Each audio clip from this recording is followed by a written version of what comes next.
de historia. Ay, muchas gracias. Muchas gracias, se me olvidó grabar. Bueno, y le damos las gracias a la profesora Yajaira Freites por, bueno, darnos la oportunidad de escuchar esta presentación, que de alguna manera la indujimos para que montara este tema, ¿no? Bueno, la profesora Yajaira Freites es socióloga de la Universidad Católica Andrés Bello, tiene maestría y doctorado en estudios del desarrollo del CENDES, con postdoctorado en el IBIC y en la Universidad de California, Berkeley. Es investigadora de escalafón del propio IBIC, del Centro del Instituto Venezolano de Investigaciones Científicas, IBIC, desde el año 95, en el Departamento de Estudio de la Ciencia. Y es docente en el posgrado de Estudios Sociales de la Ciencia, del IBIC, que ha coordinado también desde el año 2013 hasta el 2015. Ha sido docente en los posgrados de Historia de la Universidad Católica Andrés Bello, maestría de Planificación y Gerencia de la Ciencia y la Tecnología en la Universidad del Zulia, y profesor de Historia de la Ciencia y la Técnica en la Escuela de Historia de la Universidad Central de Venezuela desde el año 2009. En el campo de investigación, su interés es el estudio sociohistórico de los procesos de institucionalización de la ciencia y la tecnología en Venezuela durante los siglos XIX y XX. En los actuales momentos estudia los procesos relacionados con la implantación de las disciplinas de la física y de la veterinaria. Es autor de 5 monografías, 33 artículos científicos arbitrados, 33 capítulos de libros arbitrados, 19 actas arbitradas de congreso y 30 artículos de divulgación. A ver, ha sido editor de la revista Bitácora revista electrónica latinoamericana de estudios sociales, históricos y culturales. Es miembro socio de la Sociedad Mexicana de Historia de la Ciencia y la Tecnología, miembro del Grupo Venezolano de Historia y Sociología de la Ciencia, afiliada a la Sociedad Venezolana de Medicina Veterinaria en calidad de socio honorario, miembro correspondiente de la Academia de la Historia del Estado Miranda y miembro de la Asociación Venezolana para el Avance de la Ciencia, ASOVAC. Y bueno, también recientemente se incorporó a nuestra Comisión de Historia de la Academia Nacional de la Ingeniería y el Hábitat. Bueno, y la profesora entonces nos va a presentar un tema que es bien interesante, que bueno, de alguna manera, como dije, la indujimos a que produjera algo sobre el tema, que es la mujer en la ingeniería y la arquitectura en Venezuela. Así que bueno, profesora, tiene usted entonces el control de la situación. Bien, buenos días, muchas gracias por su presencia y asistencia, y gracias a Orlando por tus palabras. Realmente sí, me fue encomendada esta tarea para hablar sobre la mujer en la ciencia. Eso fue lo que fue el recado. Sin embargo, a medida que fui afrontando la conferencia, pensé y me di cuenta de que no había nada sobre la ingeniería y la arquitectura, que son las ramas en las cuales la academia tiene su acción. Entonces, esta conferencia es la expresión de una exploración que he hecho sobre el tema de la mujer en la ingeniería y la arquitectura venezolana. Está basada sobre fuentes secundarias, así que hasta donde pueda llegar tiene esta limitación. Y por supuesto, yo agradezco muchísimo a Orlando Marín, que me ha ayudado en conseguir material, a José Álvarez Cornet, que me ha suministrado información, pero las omisiones, los errores son míos. Bien, entonces voy a dar inicio a la conferencia como tal. Es una exploración en el que busco estudiar la presencia de la mujer en las áreas de ingeniería y la arquitectura, es saber cómo llega hasta allí. Primero voy a identificar los procesos sociales globales que permitieron su incorporación en estas áreas. Rastrearé las actividades o las formas en que las mujeres llevan a cabo su práctica profesional. Registraré algunos ejemplos de la contribución de algunas de ellas, porque es imposible tener todo, sobre la ingeniería y en el campo de la arquitectura. Y voy a inquirir sobre su visibilidad y reconocimiento. Los cambios a que me refiero en la sociedad venezolana son aquellos que se iniciaron entre el periodo del año 1940 al 60, que yo denominaría que fue el inicio de la inversión social de la renta petrolera. Aquí fue una siembra en ese sentido. Y es lo que me refiero a las políticas sociales que los gobiernos que sucedieron en esos periodos a través de la estructura del Estado, pusieron en marcha para modernizar la sociedad venezolana. Es un punto importante el proceso de industrialización y que el crecimiento de una economía de servicios que demandó en el corto, largo y mediano plazo profesionales y técnicos para ello. Hubo, por tanto, ya que era una política que se derivaba a partir de los ejecutores del Estado, hubo una expansión de la tecnoburocracia estatal que también conllevó demanda de profesionales y técnicos, porque se requería atender, el Estado iba a atender las demandas que en educación, salud, comunicación y todos los servicios públicos que se requería el caso. Entonces, por lo tanto, hubo una expansión de la educación y un inicio de la educación universitaria gratuita, que hasta el año 1958 era paga. Sobre todo, o sea, los estudiantes tenían que pagar por entrar a la universidad y otras cuestiones más. Y ese fue un periodo en el cual la educación se convirtió en una vía de la superación social. Hay un otro cambio que no está en la lámina, pero tengo que incorporarlo, que es que en este periodo Venezuela pasó de ser un país rural a un país urbanizado. Las mujeres participaron de estos procesos, sufrieron estos procesos, aprovecharon estos procesos, porque desde muy temprano ellas fueron actores de los mismos. Los cambios vinieron tempranamente. En el año 46 se le dio el voto a la mujer, pero ella ya venía incorporándose al mundo del trabajo en oficios como secretaria, recepcionista, maestra, dependiente, enfermera, modista, obrera, en la economía de ese entonces. La mujer también había salido del hogar para formar parte de organizaciones sociales, de ayuda mutua, culturales, y también participar en la política. Están así que los partidos modernos crearon secciones femeninas. También se benefició del acceso gratuito a la educación, sobre todo la primaria y la secundaria, y el hecho de que la vida que estaba iniciándose era con un nuevo segmento en la sociedad, que era una nueva clase media urbana.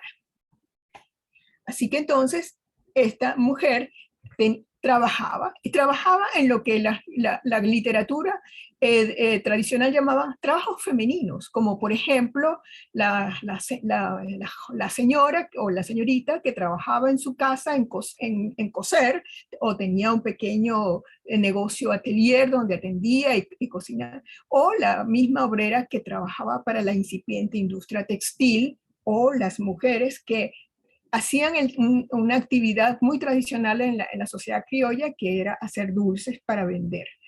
Pero también estaban aquellos oficios que se relacionaban con las oficinas, con la venta en las tiendas que estaban creándose en ese entonces, por ejemplo Sears u otras ventas, y atender a la educación de los niños como maestra, o si el asunto era mucho más grueso, entonces se estaban convirtiendo en enfermeras para atender a las personas, un rol típicamente femenino, como dice en la literatura, o ser médico para también atender a los dolientes y a los pacientes. O si no, se veía que la joven o la mujer podía atender a los aspectos culturales, artísticos, estudiando como tal una carrera. Y por supuesto, la idea de una mujer universitaria era, muy tempranamente, era algo muy nuevo. Siempre había habido universitarias en Venezuela, pero sus graduaciones eran hechos absolutamente anormales, porque el grueso de la población femenina tenía muy poco acceso a la educación. Y en ese periodo empezó a crecer la matrícula tanto en primaria como en secundaria. Y empezaron algunas jóvenes a entrar en la universidad. Pero había un problema. En el mundo valorativo familiar no necesariamente calibraba como interesante que la joven tuviera una carrera universitaria. se hacían la pregunta, ¿de qué sirve educar a una señorita que se va a casar? Fíjense que esta pregunta no era sencilla, porque se estaba proponiendo de que el objetivo de la mujer era casarse, y mientras no ocurriera eso, estaba en una especie de estatus transicional, en los cuales, por supuesto, la familia no veía mal que la joven como atendiera algunas de esas actividades que antes reseñé. ¿Por qué? Porque eso le permitía cuadrar las cuentas familiares, ayudar a la familia. Era una actividad que no la iba a alejar de la carrera importante que era el matrimonio. Entonces, las jóvenes que querían una carrera universitaria tenían que sobrepasar ese mundo valorativo en que desdeñaba que una jovencita solamente tenía como meta casarse. Y por supuesto, si iba a tener una carrera universitaria, tenía que ser una carrera acorde a las afinidades y sensibilidades femeninas que giraban sobre el cuidar a las personas o educar a los niños. Y como tal. Luego estaban los obstáculos propiamente educativos. Si iba a ser universitaria, tendría que tener un bachillerato, y en ese sentido, si se quería trabajar, educarse en carreras relacionadas con el cuidado de las personas, como era la medicina, la odontología, la farmacia, entonces tendría que estudiar ciencias, el bachillerato en ciencias, y hacer frente a las tres Marías, que era la física, la matemática y la química, que se suponía que eran dominadas ampliamente por los varones, y que eso eran, y no por tanto por las mujeres. Sin embargo, como ya nos daremos cuenta, las jóvenes pudieron vencer a las tres Marías, cuando, sobre todo aquellas jovencitas que querían estudiar medicina y otras carreras afines. Pero también estaban las posibilidades, es decir, una cosa era querer vencer las tres Marías, pero también estaba la geografía, es decir, dónde estaban esos planteles, y el tiempo disponible. Porque estas carreras, como por ejemplo la medicina, la farmacia y la odontología, implicaban que tantos fueran, si eran hombres o mujeres, dedicarse por tiempo completo a esta actividad. Y eso suponía que la familia apoyaría. Si bien a partir del 58 la matrícula universitaria es gratuita, y las universidades dan becas a los estudiantes de menores recursos, eso significaba que la familia tenía que mantener a este joven o a esta jovencita que iba a estudiar esas carreras. Y entonces, como ya les hemos indicado, el problema era que ¿para qué me sirve yo educar a una joven que lo que va a hacer es al final casarse?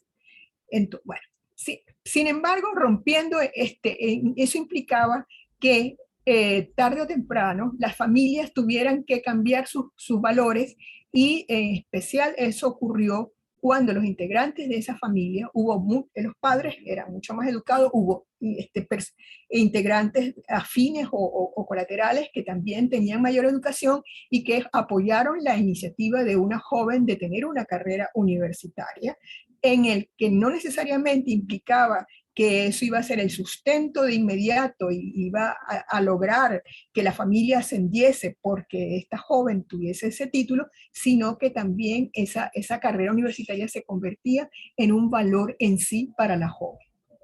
Y en cuanto a la geografía, tenemos que los planteles universitarios estaban distribuidos para ese entonces, mucho más, el occidente estaba mejor servido por universidades, por supuesto que el centro tenía también sus universidades, y el oriente, muy reciente, se había creado la Universidad de Oriente, con núcleos en las ciudades principales de la región. Entonces, la apuesta estaba mucho más a favor de las jóvenes que estaban en el occidente que estaban en el oriente. Bueno, hablemos un poco sobre las estadísticas. Las estadísticas, estas son tomadas del trabajo de Canino y Besuri sobre sobre la UCB. que son las que voy a usar en esta presentación. Sin embargo, las tendencias que ellas descubrieron para la UCB en otros estudios posteriores que se han hecho, que incluía otras universidades del país, las tendencias son las mismas. Bueno, entre 1725 y 1940, el número de mujeres que se graduó en la Universidad Central de Venezuela fue mínimo, algo así como hasta 80 posiblemente, como tal. ¿Por qué? Eso no implicaba eso implicaba, como dije yo, que algunas se hubiesen graduado en algunas carreras, pero eran la gran excepción. En la tabla 2 muestra cómo a partir de los años 40 las mujeres se van inscribiendo en la universidad y se van graduando y el fenómeno comienza a cambiar, es decir, el número de mujeres egresadas de la universidad se va convirtiendo en un número mayoritario sobre el de los varones a partir de la década de los años 80 y en la década del 90 sencillamente hay más mujeres que se gradúan en la Universidad Central que hombres. Pero esto no ocurrió en todas las áreas como tal. Es decir, hubo áreas en las cuales las mujeres se graduaron mucho más que los hombres. En color rosa está la medicina, en la cual para la década del 71 al 80, el 50% de los egresados eran mujeres. Pero las mujeres sobrepasaban en las humanidades, en farmacia, en odontología. Ya había algunas carreras, como por ejemplo en ciencias jurídicas o ciencias sociales, en las cuales se veía que los números de las mujeres estaban aumentando sensiblemente. Posteriormente, en la década siguiente, el fenómeno femenino se llama, la mayoría de las egresadas son mujeres. Y se expresa ya en las carreras que ya habíamos mencionado antes, medicina, obviamente la gran mayoría de los egresados son mujeres, y se han agregado ciencias jurídicas, ciencias sociales y arquitectura. La agronomía y la ingeniería y las ciencias veterinarias son los que ofrecen saldos negativos a favor de mujeres que egresan de estas carreras. Y esto se ha mantenido así también en las otras universidades que tienen estas carreras. ¿Qué tenemos al final del asunto? Que las mujeres en las ingenierías se concentran en ciertas especialidades. La ingeniería química, la petrolera y civil y la mecánica que existe en la UCB, y en otras universidades se agregan la ingeniería industrial y la de producción. Y tenemos que si en el caso de la arquitectura, si bien la mayoría de quienes se gradúan son mujeres, el ejercicio de esta carrera es un asunto también de hombres. Es decir, estamos ante un mundo masculino en el ejercicio de la profesión, en el caso de la arquitectura y la ingeniería. ¿Qué hace la joven que se gradúa de ingeniero y arquitecto? Tiene un campo muy amplio, desde el diseño, el patrimonio, los interiores, trabajar conjuntamente en la industria de la construcción, en la investigación, en la producción o en las áreas de petróleo. Hemos hecho un esfuerzo por tratar de ver cuáles son las prácticas que ellas, es decir, qué hacen cuando se gradúan. Generalmente se insertan en el mercado laboral como funcionario público en las instituciones municipales, estatales o centrales, es decir, en los ministerios. Eso tanto lo hacen los hombres como las mujeres, pero en el caso que estamos hablando es sobre las mujeres como funcionarios públicos, y veremos en los ejemplos que examinaremos a continuación que esta experiencia no es, no hay que minusvalerla, sino que es importante. En estas un lugar usual generalmente para el graduado universitario o la mujer es la docencia universitaria. Pero en el caso que nos ocupa, la arquitectura y la ingeniería, todavía la incorporación de las mujeres a estas carreras como docentes no es tan amplia. Sigue siendo un terreno que dominan los varones. Aunque hay mujeres docentes como tal, como también lo veremos a continuación. El otro es que se insertan como en un funcionario público, pero en las empresas del Estado o las empresas de carácter privado, las empresas del Estado relacionadas posiblemente también con la industria, con la construcción, etcétera, y las empresas privadas de igual manera. Este es el otro ramo de donde se insertan las mujeres. O la otra forma de insertarse en el mercado laboral es a través de la práctica privada, ya sea creando una empresa propia o teniendo una oficina propia, como le llaman así las arquitectos a sus propias empresas. Pero es la actividad menos, que no es tan común. Las otras son las predominantes.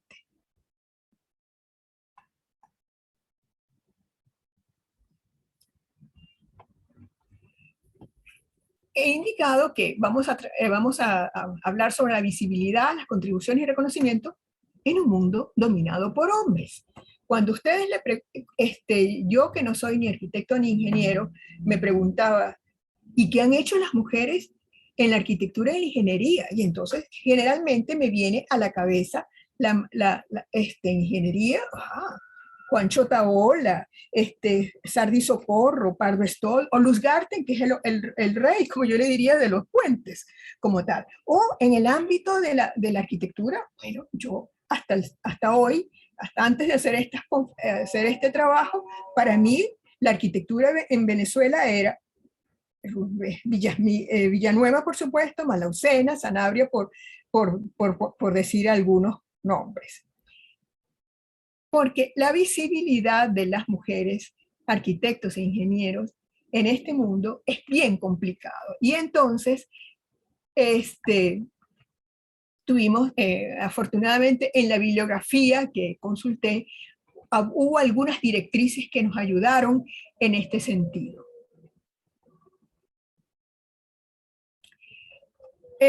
Hay un trabajo de una brasileña, María Gabriela Godinho Lima, que estudia a las arquitectas o arquitectos latinoamericanos, y ella piensa y claro, se plantea el problema de la visibilidad. Y ella indica que hay tres ramas o tres ejes sobre los cuales uno puede identificar la actividad, identificar a los arquitectos, y estos serían tres. Primero, lo que llama la crítica, la área de la crítica, la historia y la teoría de la arquitectura, es decir, hay arquitectas que se dedican a esto. En criollo sería aquellas que hacen investigación social, histórica, reflexionan sobre el planeamiento o sobre los problemas de urbanismo, o se dedican a trabajar con la identificación, cuantificación y cuidado del patrimonio arquitectónico del país. El segundo eje está relacionado con la obra arquitectónica en el área habitacional, que parece ser que es que siempre, en la cual derivan casi siempre la práctica de la mujer arquitecto en América Latina. Las casas, los conjuntos residenciales, como tal. Y la tercera eje es la arquitectura de los espacios colectivos, las grandes oficinas, los centros comerciales, las industrias, que sería en donde supuestamente las mujeres tienen menos oportunidades de presentar propuestas o de ejecutarlas como tal. Para el caso de las ingenieras era más complicado saber cómo son visibles. Y entonces, con los materiales que tenía a mano, me di cuenta de que eran visibles, por ejemplo, si hacían estas ingenieras si hacían patentes, si hacían innovaciones, o mostraban un liderazgo que era reconocido por sus colegas, tanto varones como hembras.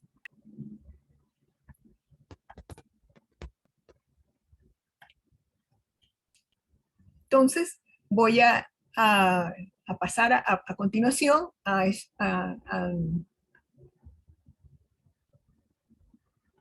Am,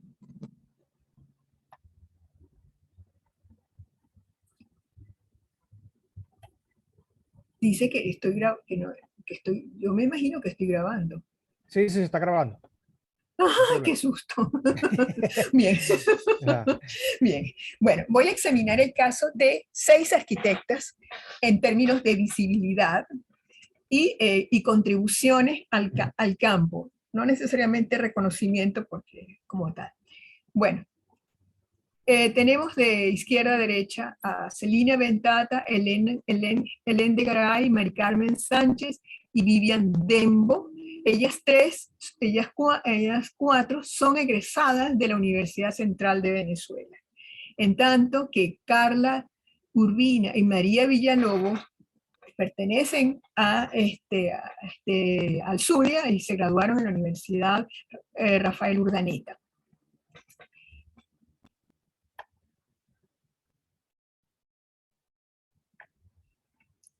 Celina Ventata. Celina Ventata se graduó como como arquitecto en el año 61. Pasó 27 años de experiencia trabajando en la constructora Sambil en el departamento de arquitectura. Y ello le dio oportunidad de crear una serie, de diseñar una serie y también de verlas plasmadas, una serie de obras de tipo residencial y de tipo oficina. Es decir, tengo que indicar que en esta exposición yo no voy a trabajar aquellas actividades de las arquitectas relacionadas con el patrimonio, el urbanismo o el planeamiento urbano como tal. Solamente me voy a referir a los aspectos de la construcción en el residencial y colectivo. Celina tiene obra de oficina, es decir, colectiva y residenciales. Luego de salir de la constructora Sambil, fundó una oficina de arquitectos junto con su hija y que se llama Celina Ventata Arquitectura, como tal. Celina forma parte es decir, su obra es reseñada internacionalmente en la literatura internacional. Indican, por ejemplo, las obras que hacen en el área de las residenciales. Tomé como ejemplo Los Núñez, el conjunto residencial Los Núñez, que hizo en colaboración con Vivian Dembo, las residencias Doralta. Algunas de estas edificaciones las conozco personalmente porque las he podido ver en el este de Caracas. Pero Celina también tiene una obra colectiva, claro, eso le permitió, estando en la constructora Sambil, le posibilitó construir obra colectiva, que son esas enormes edificaciones que tenemos de izquierda a derecha, la Torre Banesco, en el centro, la primera que construyó fue la Torre La Primera, que está al final de la Avenida Libertador, y la mole del Centro Lido, que está sobre la Francisco de Miranda. Nuestra segunda arquitecto es Mari Carmen Sánchez. Su obra ha sido reseñada también en la literatura internacional y tiene un número, y parte de su obra salió en un número de la revista Informes Técnicos pertenece al CSIC de España, al Instituto Torroja, que es afiliado al CSIC de España. Mari Carmen, al contrario de Celina, su primera experiencia fue como profesora asociada en la Universidad Simón Bolívar. Y aquí, claro, es una de las mujeres que ha tenido esa posibilidad. Y luego tuvo ella fue también, su actividad docente estuvo relacionada con la Universidad Nacional Experimental del Táchira, que también tiene una escuela de arquitectura, y por supuesto también también clases en la UCB, desde el punto de vista invitado, y también en el taller Ecosistemas de Quito, en Ecuador. En el año 73, ella pasa a tener hace su práctica privada. tal vez la característica de la obra de Sánchez respecto al aspecto, en el área de la vivienda, es su capacidad de crear conjuntos residenciales aprovechando los accidentes del terreno. Y eso es una de las cosas que, por ejemplo, el informe técnicos del Instituto Roja de España pone de relieve. Hay mucho más, ella tiene mucho más obra de vivienda. Solamente escogí la Trinidad o Orituco como tal, creo que está en Prados del Este, al suroeste de Caracas, en el este, pero el sureste, y aunque esta ya es más bien la iglesia de San Antonio de Padua, que es también, sería más bien colectivo, es un templo muy sencillo, muy amplio y, como dirían los expertos, de fácil mantenimiento, posiblemente por el tipo de obra limpia. Mari Carmen también tiene obra colectiva.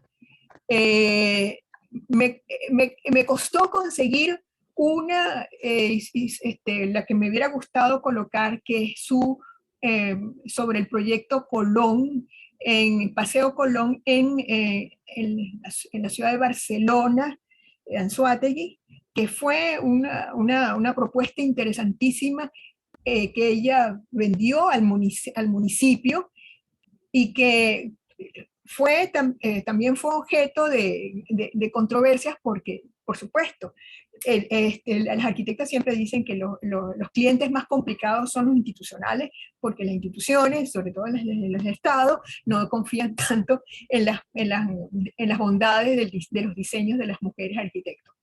Bueno, pero sin embargo está la Torre Cora Crevi, que quedó a medio construir, que está sobre la Plaza Hidalgo, frente al Teresa Carreño, y hizo una restauración de un edificio de la Municipalidad de Caracas, que es el MIPC, que necesitaba ser restaurado, actualizado, para que pudiese el edificio cumplir con las tareas de la actualidad.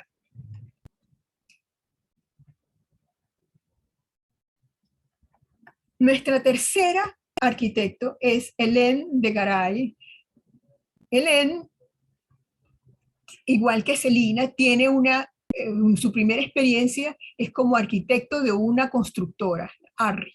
Sin embargo, pasa al Ministerio de Sanidad para revisar proyectos y luego ella dice que hace un doctorado en ordenanzas cuando trabaja en la ingeniería municipal del Distrito Federal, revisando proyectos, ordenanzas, características de los planes urbanos, de los planes de terrenos como tal. Y en el año 75 pasa a hacer el ejercicio liberal de la profesión.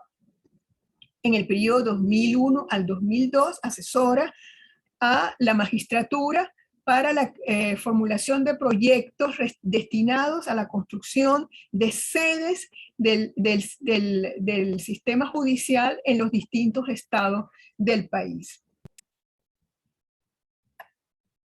Hélène Garay tiene una extensa obra residencial, generalmente son conjuntos residenciales, torres, algunos más bajos, unos más altos, en la ciudad de Caracas y otros en la playa como tal. Pero la otra característica, por la cual es conocida, es la construcción de obra colectiva, como por ejemplo el Centro Comercial Los Molinos en San Martín, o la estación de servicios La Urbina, que a partir de una estación de gasolinera crea todo una propuesta interesantísima que le agrega valor adicional al espacio, y por supuesto permite un mayor desarrollo de negocios como tal. Su otra obra de carácter colectivo es la Foforera Nacional. El edificio de la Foforera nacional. Esa edificación, Hélène dice que le dio, no solamente le dio un premio, se construyó, pero también le dio relieve internacional. Dice, gracias a esa obra fui invitada a una serie de eventos de arquitectura que me permitieron conocer a otros y ser reconocida. Y al lado izquierdo está el Palacio de Justicia de Barcelona, que ella construyó como parte de su estancia de asesoría en la magistratura. Pero Hélène también construye esas moles que ya vimos con Celina, que es la Torre Sur de PDVSA y la Torre KPMG, que está sobre la avenida Francisco de Miranda. Nuestra cuarta arquitecta universitaria ya pertenece a la década del 70, también tiene una experiencia con una firma de arquitectos, Siso y Cho, pero también trabajó para la constructora Sambil. Eso nos permite pensar que la constructora Sambil se convirtió en una especie de escuela de ingeniería y de arquitectura, de hecho, dado las experiencias que tiene y la cobertura de los proyectos que se llevaron a cabo. También desarrolló, como ya hemos indicado antes, algunos trabajos con Celina Ventata y con la firma de Bernardo Forbrescia como tal. Fue cofundadora de la firma Arquitecca CA en el año 87, pero a partir del 94 establece su propia oficina de proyectos bajo el nombre de Vivian Dembo Arquitectura CA. Vivian también tiene obra residencial, pero que no voy a indicar aquí, no voy a mostrarla, no sino por tiempo, pero es una obra, tengo que indicar que es una obra, claro, que es a solicitud de clientes, unas casas bellísimas, que implican un costo interés, no solamente por el diseño, sino también por la magnitud de la construcción.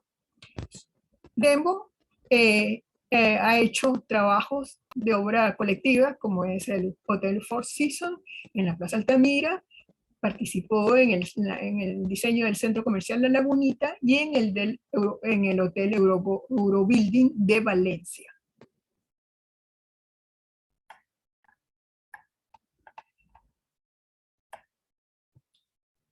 Carla Urbina y María Villalobos, nuestras zulianas.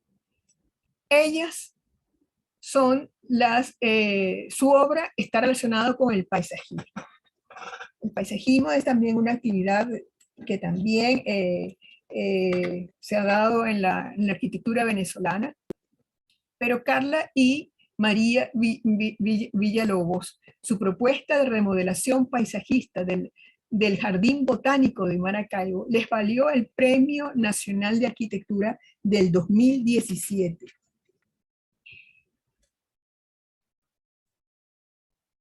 El jardín botánico había sido construido, pero como todas estas cosas, había sido abandonado y dejado al libre dinámica de los elementos naturales. Carla y María se graduaron en la Universidad Rafael Urdaneta en el mismo año, 1997. Carla se ocupa de la recuperación del paisaje de valor patrimonial, coherente con lo que acabo de indicar, y ella es directora de la empresa Escala H, que se dedica al diseño urbano, al paisajismo y a la recuperación de parques y jardines de valor patrimonial.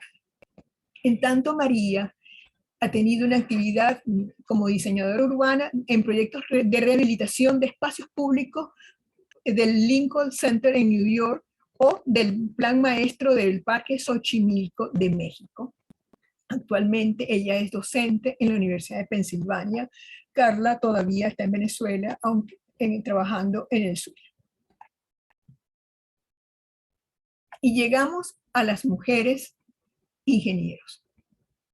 Y aquí mi mayor agradecimiento a José Álvarez Cornet por los datos que me ha podido suministrar sobre ellas.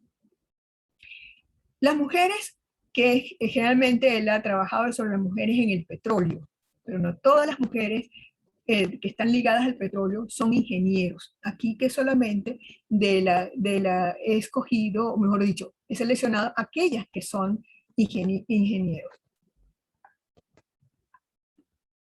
Ellas son Clara Mata, Carolina Blanco y Carmen Moratalla. Agregué a Natalie Moreno, que es ingeniero mecánico y que trabaja en la Universidad Simón Bolívar.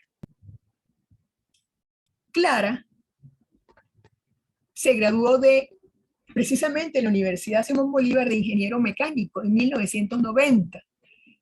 Y durante el 91 al 2001 fue investigador en el INTEBEP y durante su estadía fue autor de 4 patentes. Salió a raíz del despido masivo y actualmente está en los Estados Unidos y trabaja para la empresa 3M en Minneapolis, St. Paul. Carolina Blanco es egresada de la Universidad Metropolitana, es ingeniero de procesos que se graduó en el año 1991. Y su experticia es el control y manejo del transporte de la emulsión. Y trabajó también en el INTEBEP y es autora de 3 patentes vinculadas a la emulsión.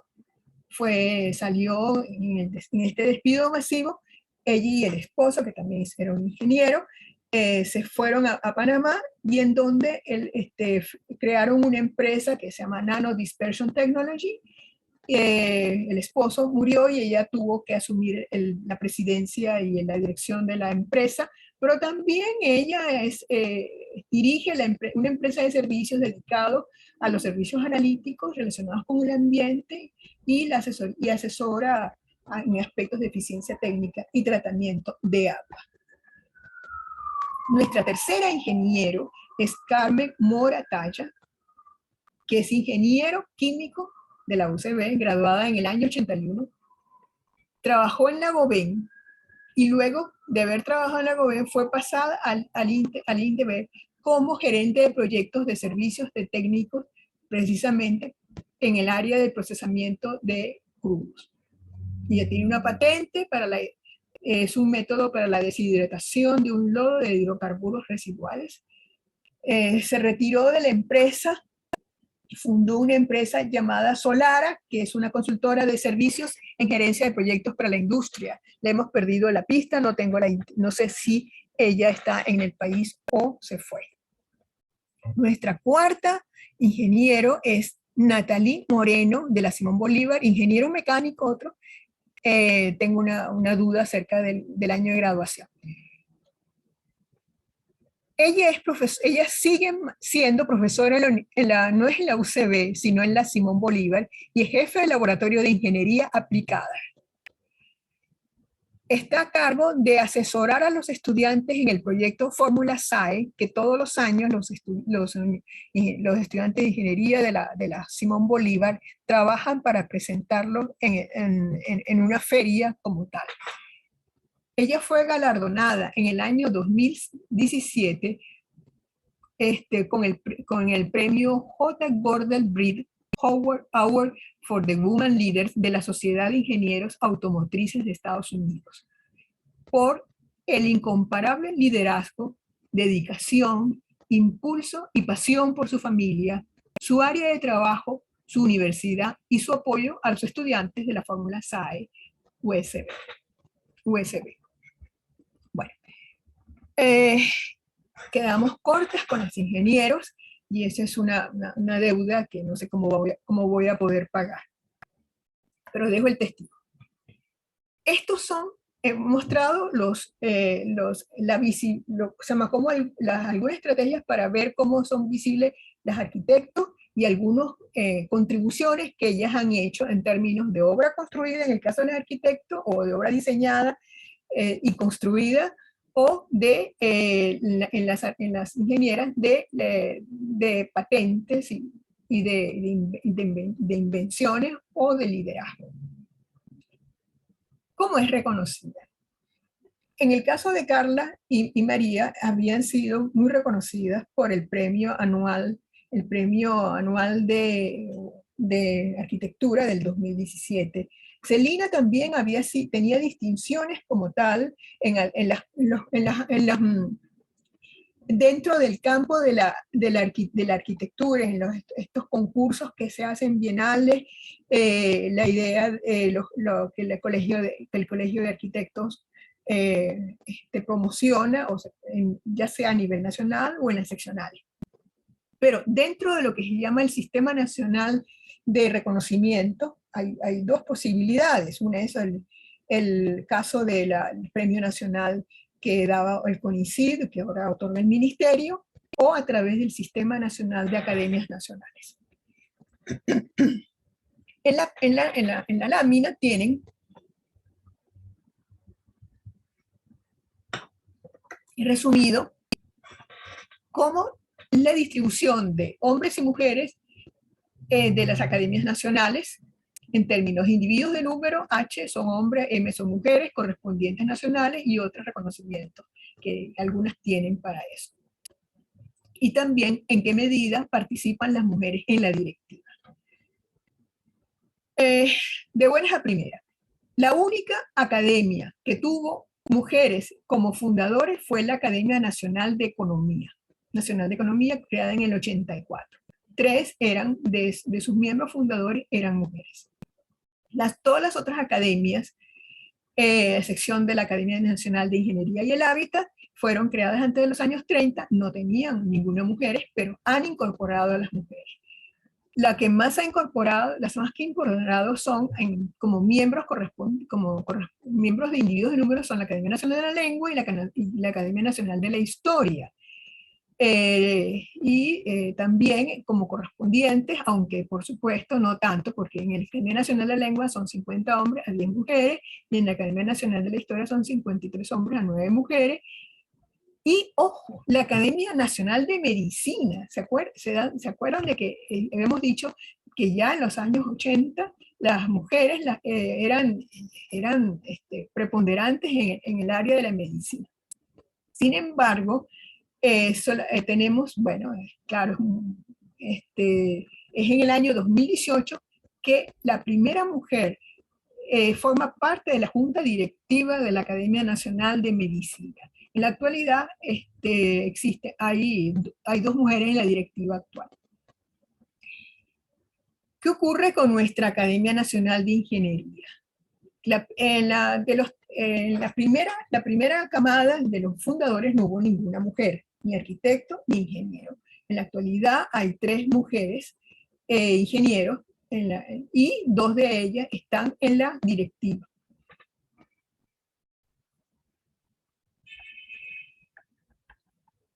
Una pequeña estadística. Las mujeres en el Sistema Nacional Académico son una minoría. Son el 18% si unimos tanto las que son correspondientes como las individuos de número. Aquí el sistema todavía le falta mucho trecho para reconocer a las mujeres. Aquí acá tenemos que nuestra vicepresidenta es Marianela Lafuente, que es ingeniero civil, también de la UCB, que fue incorporada en el año 2015, y ella es experta en riesgo y sismología. La secretaria es la profesora Oladis Troconis de Rincón, graduada como ingeniero químico en la Universidad del Zulia. Se incorporó a la academia en el 2010 y es experta en problemas de corrosión. Y la otra individuo de número es Griselda Ferrara de Giner, que es ingeniero químico de la UCB, se incorporó en el año 2018 y es experta en asuntos ambientales y acuáticos. No tenemos ninguna arquitecto ni como correspondiente, como tal. Conclusión. Estoy ya, Dios mío, muy largo. La exploración nos permite indicar, primero, bueno, hay una deuda acerca de estudiar qué es lo que hacen las arquitectas relacionadas con la reflexión, el urbanismo y el patrimonio, y quiénes son, y dónde están, y cuáles son sus contribuciones, claro, en términos de esa actividad que ellas hacen. También hay que estudiar los premios bienales que ayudan al reconocimiento del arquitecto. Por ejemplo, cuando hicimos una revisión somera sobre el Premio Nacional de Arquitectura, nos dimos cuenta que solamente había sido dada una sola vez a una mujer, que son a Carla y a María, que ya las nombramos. Es necesario establecer otras metodologías destinadas a identificar, identificar las ingenieros y ver cuáles son sus aportes, aparte de los que ya hemos indicado. Y un más punto es estimular los estudios sobre los arquitectos y sobre los ingenieros. No lo ideal sería que fuesen apartes para establecer sus particularidades, tal vez pueden hacerse una comparación estupenda, pero también para entender cómo cada uno de estos grupos tienen, alcanzan sus logros o cuáles son los elementos que obstaculizan o favorecen su desempeño. Por supuesto, la academia debería estimular a las jóvenes a estudiar ingeniería, a que hubiese mucho más mujeres en ingeniería. El trabajo de Caputo, Vargas y Requena juzgaba que la tendencia, ya había habido un alto grado de feminización en las carreras de la biomedicina y que también en humanidades y que en ciencias también se estaba dando ya ese aspecto, sobre todo en ciencias, porque se graduaban muchos químicos y biólogos, aunque no así tanto físicos ni matemáticas. Sin embargo, él decía que el próximo proceso en 15 o 20 años era que los números en las ingenierías y en la veterinaria y en la agronomía se elevaran a favor un poco de las mujeres. No sabemos que, no creo, no estoy muy optimista de que esa tendencia esté en buenas vías, dadas todos los problemas que tenemos en la actualidad. Y bueno, y la otra cosa es que falta reconocer los méritos de los arquitectos destacadas.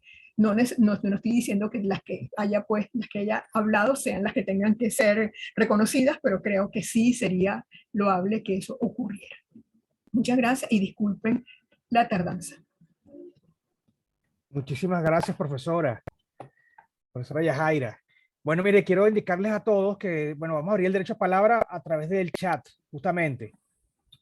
Aquí hay una sesión de preguntas y respuestas en el formato del Zoom, aunque también por el chat que ya empezamos a discutir, pueden colocar aquí cualquier observación, cualquier pregunta. Yo voy a leerle a la profesora Yajaira un comentario que hizo la profesora Alice García mientras estuvo haciendo la presentación. Usted habla de mujeres de la arquitectura como arquitectos. No, son arquitectas, señala la profesora Alice. Son mujeres. Y ella dice que los títulos que otorga la UCB desde hace unos 20 años son de ingenieras, arquitectas, médicas. Ok. Bueno. Ajá.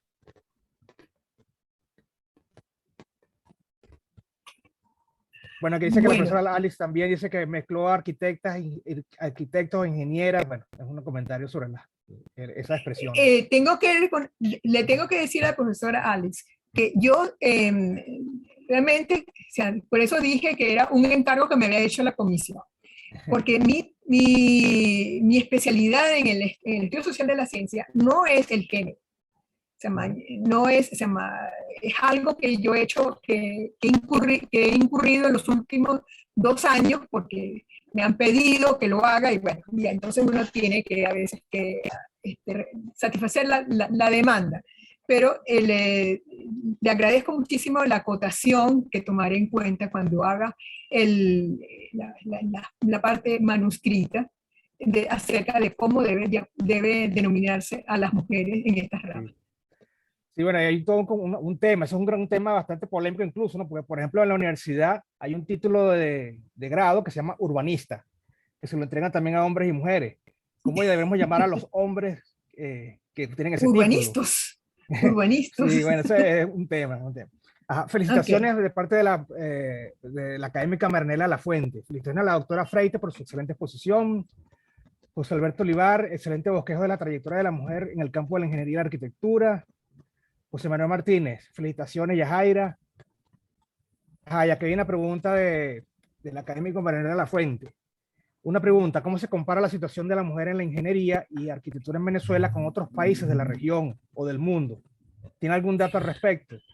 Sí, las mujeres ingenieros en Estados Unidos están avanzando y son una parte, un segmento muy importante del sistema científico y tecnológico del sistema del CTM. Y en América Latina es que las mujeres están, las mujeres ingenieros son menos que los hombres. O sea, puede ser un aspecto del subdesarrollo, pero hay sociedades en las cuales los ingenieros son mucho, igual que los médicos, son mucho más que los hombres. Eh, yo creo que las mujeres ingenieros en América Latina compartimos problemas. El, primero es que son minorías en el campo. Segundo, que tienen que luchar contra una serie de prejuicios familiares y en general sobre cómo poder acceder a esta educación. Por ejemplo, en un estudio que se hizo en México, yo pensaba que en Venezuela el problema de la familia era muy importante, también en México. Es muy importante que una mujer, que una joven se dedique a la ingeniería, tiene que contar con el apoyo de la mujer, en sentido del estímulo, de que pueda decir que sí puede hacer esa carrera, de que sí es interesante que lo haga. Porque generalmente siempre está el problema que yo hablaba de las tres Marías, sobre todo de la física y la matemática, porque química, no, bueno, no voy a decir como tal, pero se pensaban que eso solamente es para hombres, por el lado abstracto y eso. Sin embargo, muestra que es todo lo contrario. Y entonces, inclusive, por ejemplo, la Academia de Ciencias Físicas, Matemáticas y Naturales tiene entre sus actividades cada vez más estimular dar a conocer a las mujeres científicos para mostrarlas como ejemplos a las jóvenes, para que aquellas que les interesa la física o la matemática o la química o la biología tengan patrones de decir, mire, yo puedo ser como esta señora que es biólogo, es químico o es físico como tal. Que es importante porque, no hay porque las mujeres no tienen referentes acerca de qué es lo que hace un ingeniero o un arquitecto. Bueno, un arquitecto generalmente en mi época, sí, había una confusión de que las mujeres arquitectas eran las que se dedicaban a hacer el diseño de la casa, los aspectos estéticos. Realmente no se centraba en que tenían que ver con la edificación. Y por eso para mí ha sido una delicia poder decirle a mis compañeros, señores, esa torre que está allí la diseñó una mujer, una venezolana. A mí me parece eso fabuloso. Y por ejemplo, por supuesto, y todas esas patentes que identificó José Álvarez Cornet en el petróleo, también, es decir, se deben a mujeres. Pero conseguir buscar a las mujeres es muy difícil, porque es un mundo muy complicado y ellas tienen que luchar contra varios ejemplares. Bien, no sé si contesté eso para Marianela. Ok. Bueno, aquí la profesora Alex le da las gracias a Yajaira, la profesora, y Marianela dice, hay una aclaratoria, la secretaria de la Academia de la Ingeniería es la doctora Griselda de Giner, en la actualidad. Es al revés. Sí, yo Nali es individuo de número. Individuo de números. Sí, sí. Bueno, una observación por ahí. Disculpe, ay Dios santo, bueno, disculpen esos Sí. gachos. No se preocupe. Mira, aquí José Manuel Martínez dice, sería interesante recabar las historias de vida de las primeras mujeres que se graduaron en ingeniería. Son muy interesantes por cómo fueron logrando abrirse camino profesional y ser aceptadas laboralmente. Sí, en eso tengo que reconocer que el mundo, o sea, ustedes vieron que hay un sesgo hacia la arquitectura y es porque hay mucho más bibliografía en Venezuela y en América Latina sobre las arquitectos. Y en Venezuela, allí, es decir, y también hay un movimiento dentro de la arquitectura acerca de visibilizar a la mujer arquitecta, o arquitecta como diría Alex. Entonces, eso me ayudó muchísimo. Yo pude tener entrevistas, algunas se les había hecho entrevistas y las pude leer y tuve acceso a esas entrevistas, no así con respecto a las mujeres ingenieros. Ahí no hay, ahí no hay parangón, y entonces ese es todo un terreno abierto que sería interesante explorar. No hay ninguna historia de las primeras mujeres ingenieros. Tenemos los nombres, incluso yo tuve que decidir con todo el material acerca de qué tenía que hacer. Si hablaba sobre las primeras mujeres arquitectos, las primeras mujeres ingenieros, pero resulta que acerca de las primeras mujeres ingenieros yo tenía más datos, habían algunas entrevistas, en cambio, sobre las mujeres ingenieros no. Apenas tenía los nombres y ya está. Ajá, Odalí es la primera ingeniero químico graduado de la Luz. Porque son los ingenieros químicos, los ingenieros civiles, los ingenieros de proceso, los ingenieros petroleros, en las cuales las mujeres tienden a concentrarse. Tenemos ingenieros meteorólogos, ingenieros mecánicos, aunque fíjense que yo di ejemplo de 2 ingenieros mecánicos como tal, pero no son ingenieros de telecomunicaciones, no, o sea, se gradúan, pero son muy poquitas.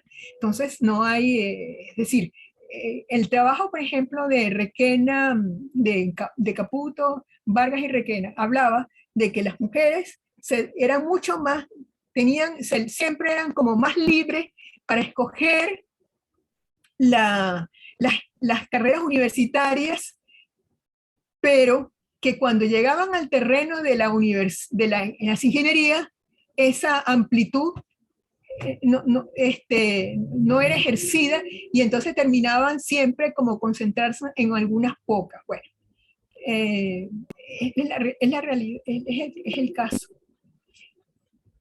Bueno, yo solamente, dije que era una exploración y hay muchas deudas que no sé si alguno de ustedes o entre varios podamos solventar en los próximos tiempos.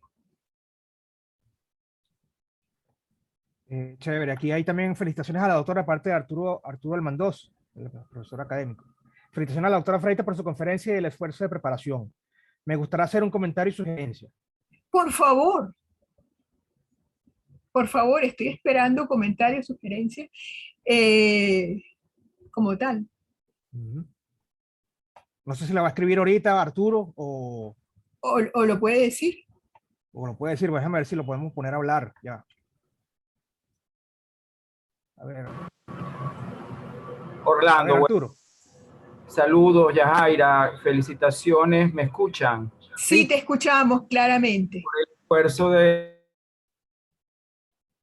Se apagó, se te apagó. Se te fue el audio, Arturo. Se te fue el audio. Me gustó mucho, sobre todo, la forma como definiste al comienzo, por decir así, el nicho, ¿no?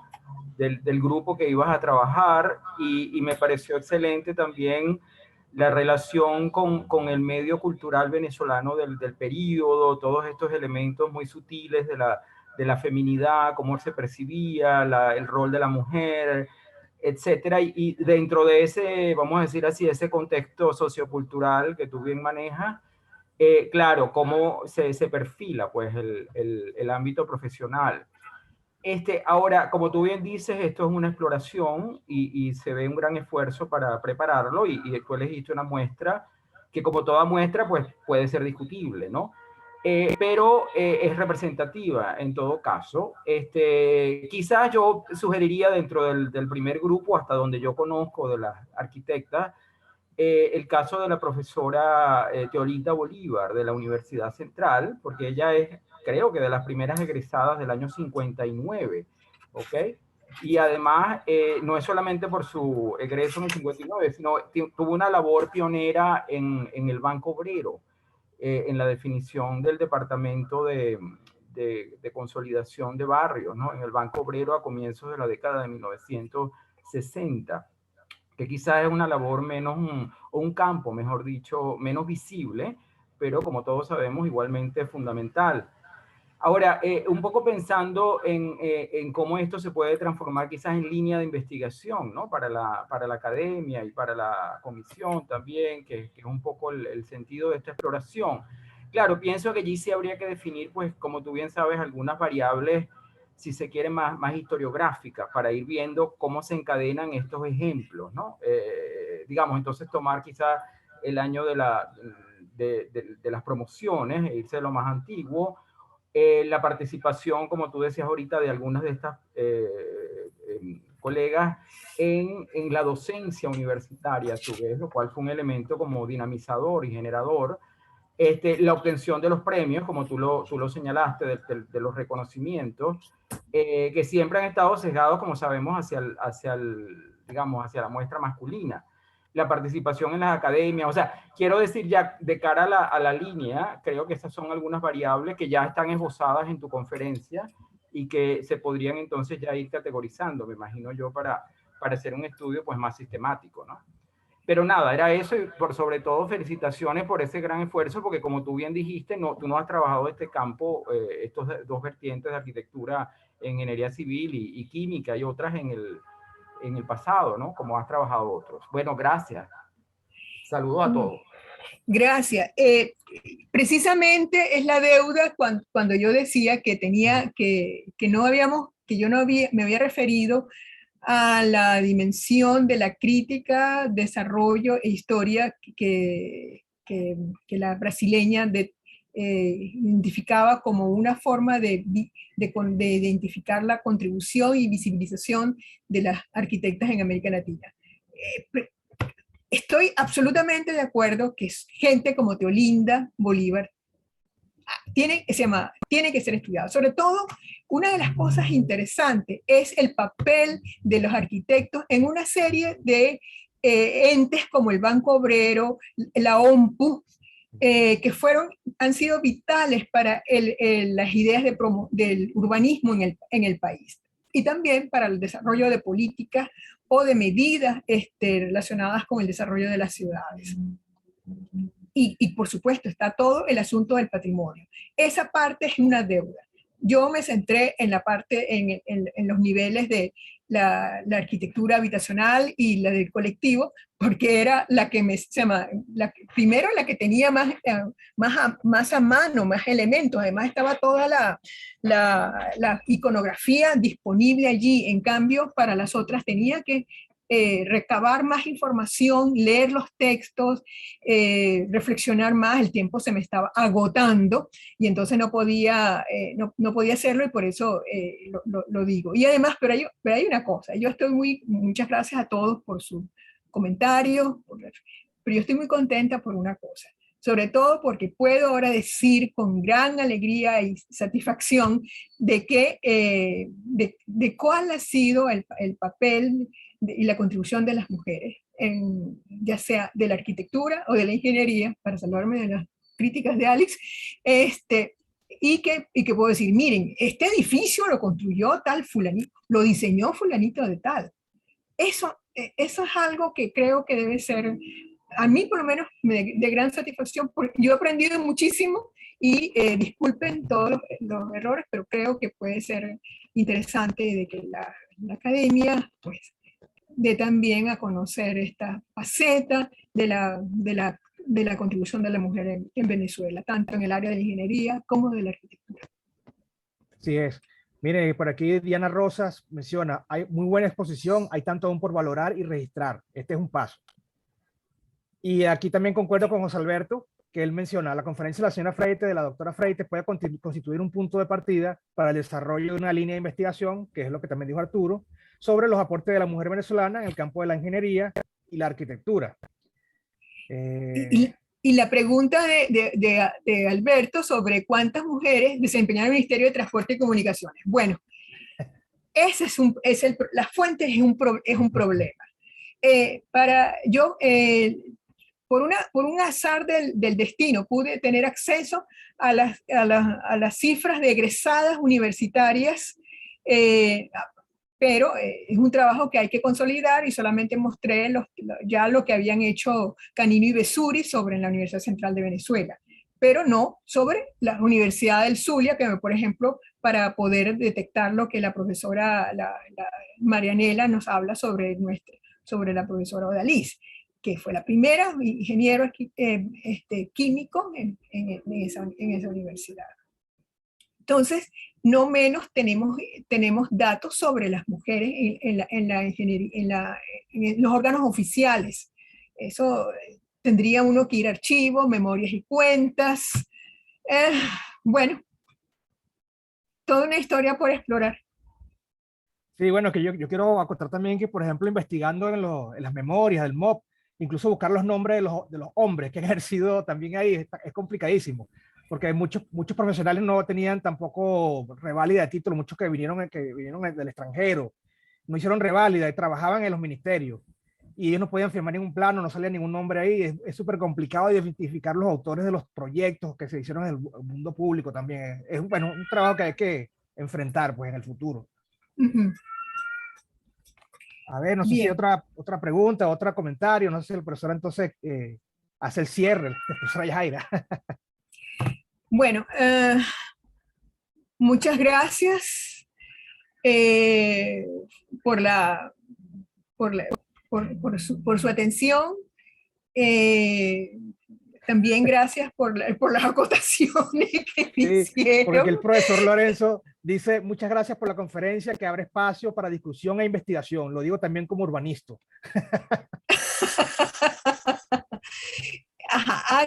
Elena Garay también, además de diseño, también participó en la construcción del edificio de la estación de gasolina Silvia Urbina. Esa es una de las cosas interesantes, porque es una gasolinera.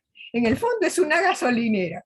O sea, uno cuando ve el diseño dice, ¿cuál es la estación de servicio? Yo pensé en un principio que era algo, tenía que ver con el metro, no, pero es una estación de gasolina como tal. Bueno, es interesante cómo eso permitió un desarrollo interesante. Bien, gracias por su atención y gracias a los colegas de la Comisión de Historia. Y sí, es cierto, mi trabajo no fue todo lo historiográfico que hubiéramos querido, fue más bien, el sociólogo salió adelante, pero creo que era necesario este enfoque antes de poder establecer una visión sama. Ahora tenemos elementos para hacer historias. Así es. Así es. Bueno, muchísimas gracias, profesora Yajaira, y a todos los participantes que se inscribieron y estuvieron presentes durante la presentación. Y por supuesto, esperamos que entonces usted sea como la pionera dentro de esa línea de investigación que se abra dentro del seno de la comisión, y esperamos que otras personas se peguen pues a este trabajo. El campo es enorme. Sí, sí. Bueno, gracias. No, gracias a usted y bueno, gracias a todos por participar entonces en la reunión de hoy. Ok. Hasta luego. Hasta luego.